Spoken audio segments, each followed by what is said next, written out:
Бисмиллаҳир-раҳманир-раҳим. Бародаро, имрӯз ҷоизаспорӣ блогерои тоҷик мешавад дар қасри Суруш.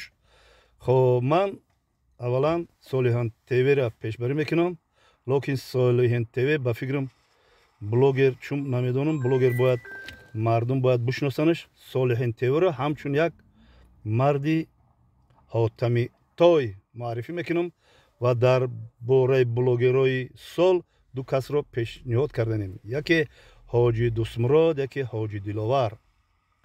Хоб инҳоро албатта аъзои ҳакамон чун вай мекунанд, ба назар мегиранд, не ки фикри бобод ҳамин ду каса пешбарӣ мекунам ва аз аъзои ҳакамон, аз Бахаҷиян, раиси ассотсиатсияи блогерои тоҷик хоҳиш мекунем фикри боборо ба назар бигирен ва аз ин шермардои ватан ифтихорам